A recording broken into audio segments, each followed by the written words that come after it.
Welcome to LA's listening lounge, stories you can hear and words you can feel. Sometimes telling the truth doesn't save you. It costs you everything. Your friendships, your reputation, your peace. This is the story of a woman who refused to lie and the man who stayed when the truth became too expensive. Welcome to When the Truth Costs. Chapter 1. When the truth still felt safe. Parris King had learned early how to move through rooms that weren't built for her and still leave like she owned them. At 25, she was a brand before she was a person. Millions of followers, curated aesthetics, luxury partnerships, and a voice that made women feel seen. But off camera, Parris was still the girl who laughed too loud, loved too hard, and trusted the people she'd grown up with without question, especially Larkin. They'd met in elementary school. Two girls sitting next to each other because their last names fell close in the alphabet. Larkin Monroe had been polished even then. Parris had been warm. Somewhere between crayons and college acceptance letters, they became inseparable.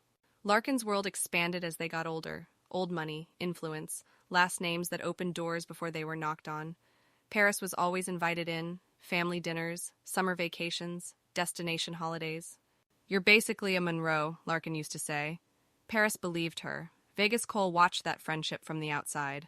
Not because he wasn't part of the group, he was, but because Vegas observed more than he spoke. A professional basketball player with a rising career, Vegas carried himself with quiet discipline. Money never changed him. Fame didn't excite him. Loyalty mattered more than clout. He'd met Parris through the group years earlier, and from the start, something about her steadiness caught his attention. She wasn't loud for attention. She didn't need to be. She had presence. They became friends the easy way. Group dinners, late-night talks, shared jokes, comfortable silence. Vegas noticed how often Parris gave more than she received, how she softened herself to keep peace, how she laughed off moments that deserved acknowledgement.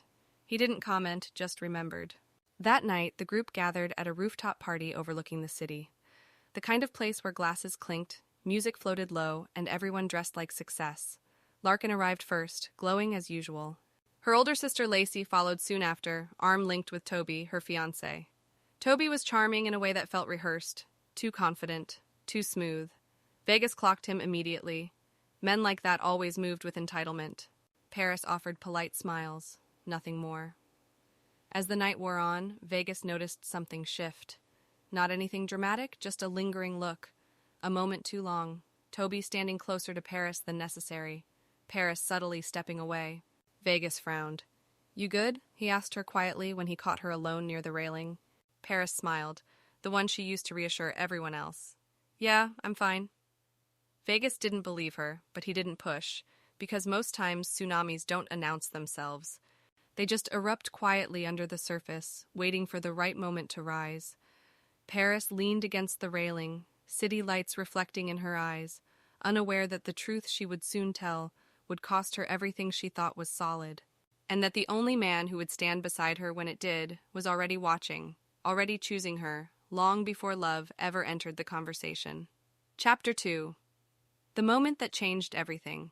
Paradise had a way of making people careless. The Monroe family vacation to Turks and Caicos was supposed to be effortless. Private villas, ocean views, staff who moved silently, and days that blurred together under the sun.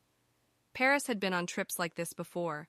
She packed light, dressed elegantly, and stayed grateful. But from the moment they landed, something felt off. Larkin was distracted, short-tempered in a way Parris had never seen.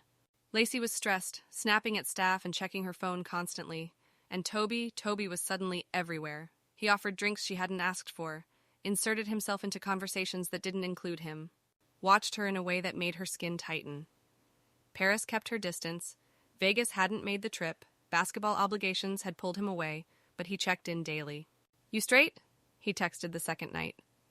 "Yeah," she replied, "just tired." It wasn't a lie, it just wasn't the full truth. The fourth night ended with a private dinner on the beach. Candles flickered, laughter echoed, wine flowed freely. When dessert came out, Parris excused herself early, her head pounding and her spirit unsettled. The villa was quiet when she returned. Too quiet. She slipped off her sandals and crept down the hallway toward her room when a door opened behind her. "Parris." She froze. Toby stood there, shirt unbuttoned, drink in hand, confidence sitting heavy on his shoulders. "You okay?" he asked, stepping closer. I'm fine, she replied quickly. Good night. She moved to pass him. He shifted, blocking her path. Relax, he said with a grin. You always so tense? Her stomach dropped. Move, she said, voice firm. Instead, he leaned in slightly, lowering his voice like they were sharing a secret. You know, he said, eyes roaming where they didn't belong, you don't have to pretend around me. I see the way you look at me. Parris felt heat rush to her face, anger, not embarrassment. You're wrong, she snapped. And you need to back up. He laughed softly, shaking his head. Don't do that. Don't act like you don't like attention. Before she could react, his hand brushed her arm. Deliberate, familiar, invasive. Parris stepped back hard.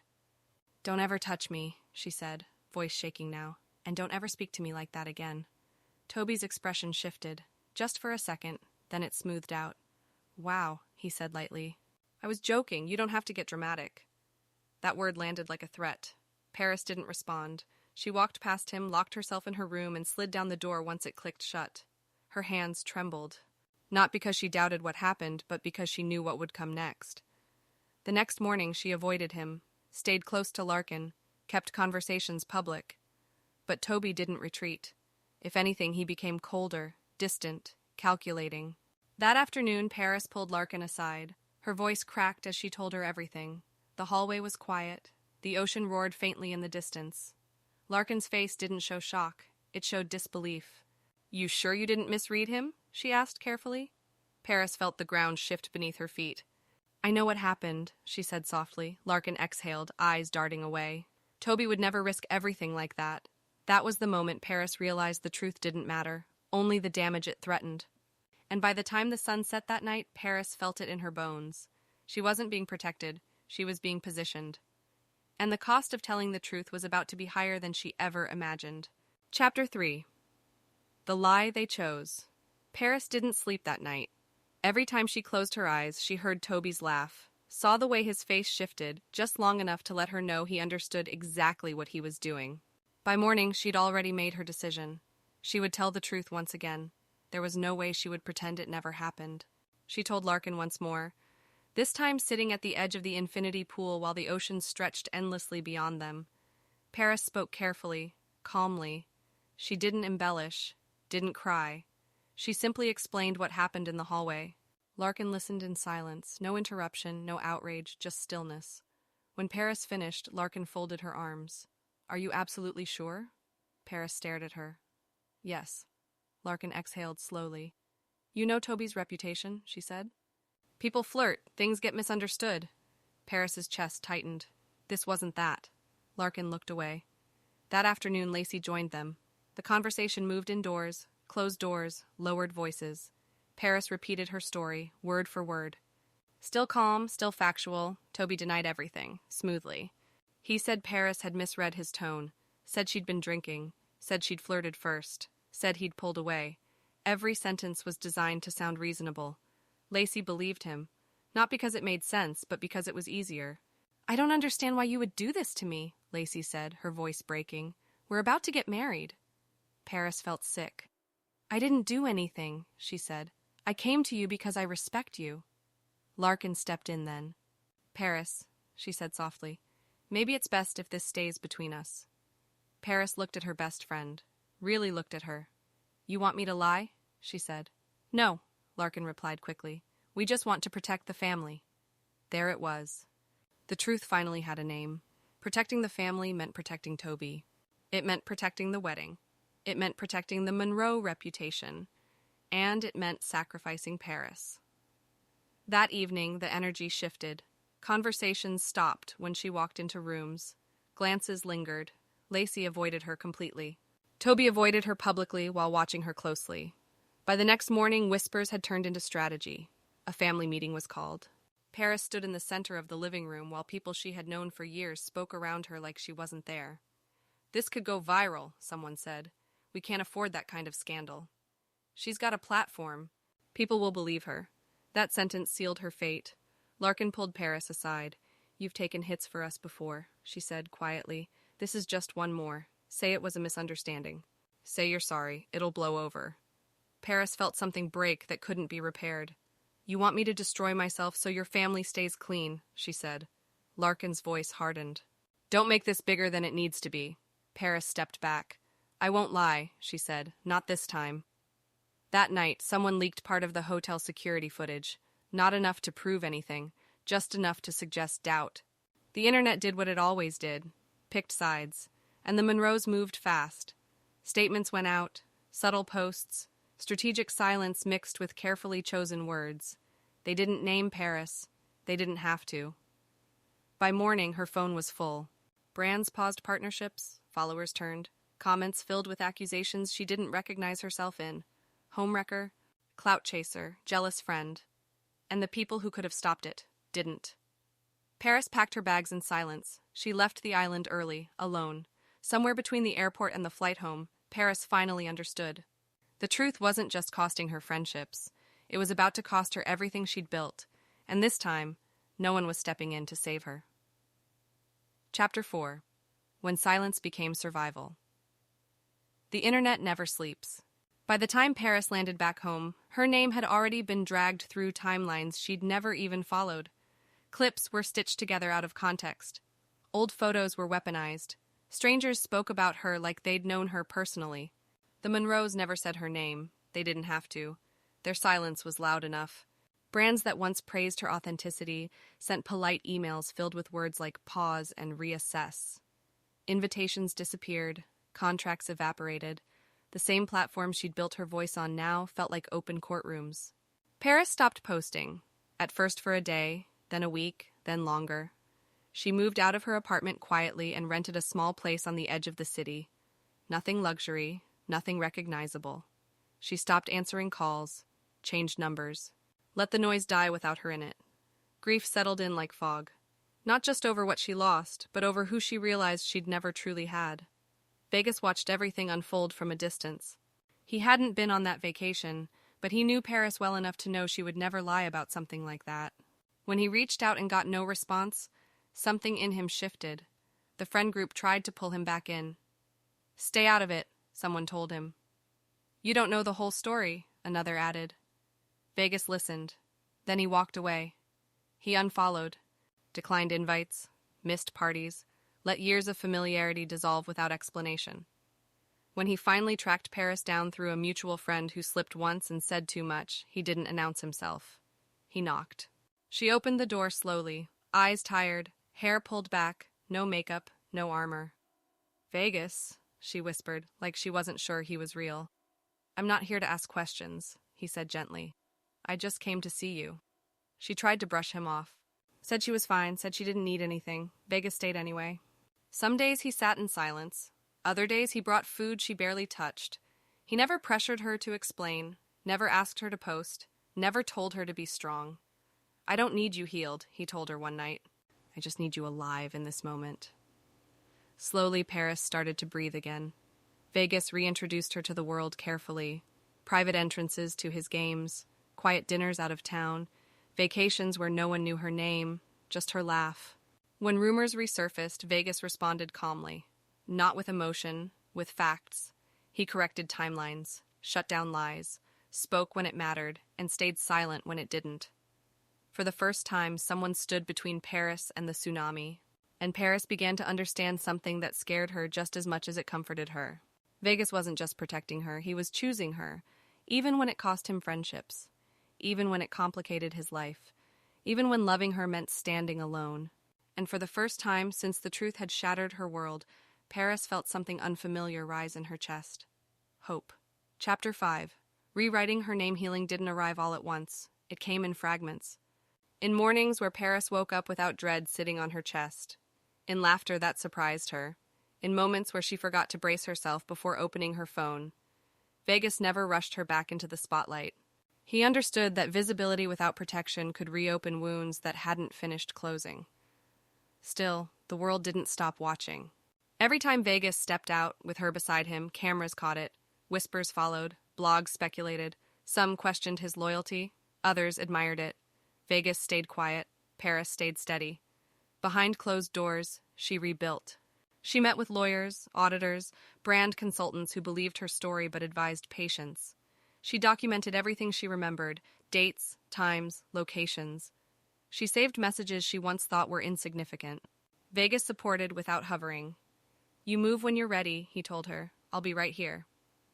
Months passed. Parris slowly returned to social media, not to explain, not to defend, but to exist. She posted neutral content, wellness, travel, moments that didn't invite debate. The comments shifted, not all at once, but enough. People noticed her silence, her consistency, the fact that she never clapped back. And then came the opportunity. A small luxury brand reached out, not for exposure, but alignment. They wanted to partner with her for an intimate launch event. No press circus, no questions about the scandal. Parris hesitated. Vegas didn't push, he just asked one question. Would you regret not trying? She said yes. The night of the event, Parris stood in front of a room filled with industry insiders who'd watched her fall from grace without ever knowing the truth. She didn't mention the scandal. She talked about resilience, about boundaries, about choosing integrity even when it costs. Applause followed. Outside cameras waited. Inside, Parris exhaled. Later that night, a reporter asked the question everyone else avoided. Do you feel vindicated after everything that happened last year? Parris froze. Before she could answer, Vegas stepped forward. She doesn't owe anyone a performance, he said calmly. The reporter nodded, but the moment lingered, because the truth was no longer hidden. It was waiting, and somewhere in the shadows, the people who lied on her name felt the shift. They knew it too. The narrative was changing, not because Parris forced it, but because truth has a way of resurfacing when it's been buried too long. And this time, Parris wasn't afraid of what it might cost. Chapter 6. What Love Looks Like in the Dark. The call came early, too early, Parris knew before she answered. Her mother's voice had been tired for months, strong, but tired in a way love couldn't fully mask. Still, Parris wasn't prepared for the finality in the doctor's words. She sat on the edge of the bed long after the call ended, phone heavy in her hand, heart hollowed out. Vegas found her there. He didn't ask what happened. He just sat down beside her and pulled her into his chest. They buried her mother on a quiet afternoon surrounded by people who loved her deeply. Parris stood strong for everyone else, just like she always had. But when the last car left and silence settled, she broke. Vegas stayed, not with speeches, with presence. Months later, it was his turn. His father, a man of discipline, faith, and few words, passed unexpectedly. Vegas had always measured himself against that man's integrity. Losing him felt like losing direction. Parris showed up the way Vegas had taught her to. She planned. She protected. She held him up when the world expected him to stay unshaken. They didn't post about the losses. Grief was too sacred for the timeline. In those months, their friendship shifted. Not suddenly, not dramatically, but surely. Late-night talks turned into shared silences that felt safe. Touch lingered. Smiles softened. Their bond deepened into something unspoken but understood. One night, Vegas finally said it. I don't know when this stopped being just friendship, he admitted. But I know I don't want to imagine life without you. Parris didn't hesitate. I've loved you in every way that mattered long before I knew what to call it. They didn't rush labels. They let love settle naturally, rooted in trust, tested by loss, strengthened by truth. And for the first time, both of them felt certain. This wasn't just love born from pain. This was love that could survive it. Chapter 7. When the Truth Speaks. 300 people filled the room. Editors, brand executives, influencers, investors, media. This wasn't a soft launch. This was Parris's return. The venue was elegant but understated, cream walls, gold accents, soft lighting that reflected growth rather than spectacle. Vegas stood at her side, steady and intentional, his hand brushing hers every time nerves threatened to surface. She had waited a year for this moment, not for revenge, for closure. Parris spoke first about rebuilding, about authenticity, about choosing silence when the world demanded noise. The room listened. Then the question came. The one everyone had rehearsed in their heads but avoided out loud. Parris, a reporter said, voice careful, how do you respond to people who still question what happened with the Monroe family? Parris inhaled. Before she could answer, Vegas stepped forward. May I? He asked her quietly. She nodded. Vegas turned to the room. I'm going to say this once, he said evenly, and I'm going to say it with facts, not emotion. A screen lit up behind them. Dates, messages, security timestamps, metadata. Witness statements from staff who'd since left the Monroe payroll. Vegas didn't rush. He explained how Toby cornered Parris, how the family chose reputation over truth, how a partial narrative had been intentionally released to create doubt. The room shifted. Murmurs rippled. Vegas ended simply. "The truth didn't change," he said. "It was just inconvenient." Silence followed, then applause. Not loud, respectful, measured. Within minutes, phones buzzed, timelines updated, articles were rewritten in real time. By morning, the tide had turned. Public opinion shifted decisively. Hashtags flipped. Brands issued statements, some apologetic, some performative.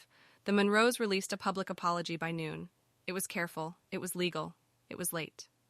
Parris read it quietly, then closed her phone. She didn't feel victory. She felt peace, because the truth hadn't needed her to scream.